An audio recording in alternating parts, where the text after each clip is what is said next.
In this shoe last maker tutorial, I'm going to show you how to do pattern flattening.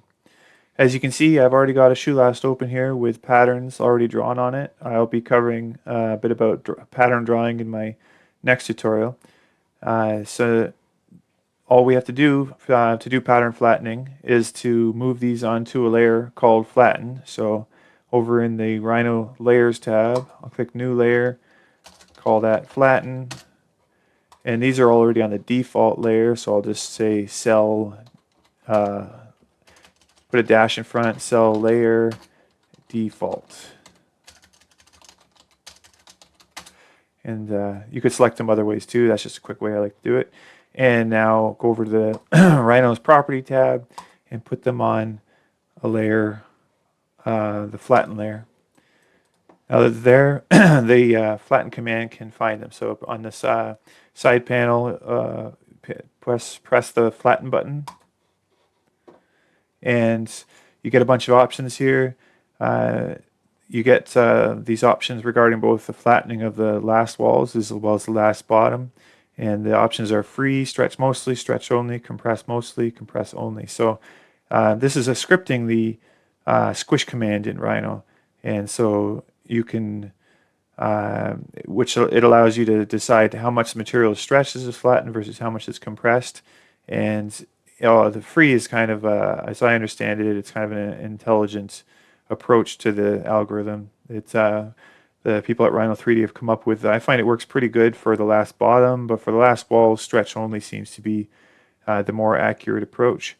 And so you can test those, but these defaults work okay. And then there's also the quad mesh count. That's important because right before flattening, the shoe last maker first splits it into medial and lateral, and then it meshes it. And the reason for that is the meshes seem to flatten more accurately than poly surfaces with a lot of high control point count. So yeah, sometimes it doesn't work out perfect, in which case you might try a different quad mesh count. For instance, if the edges seem to be folding in on themselves, then just try a different quad mesh count and it seems to fix the issue. So we'll press the flatten button.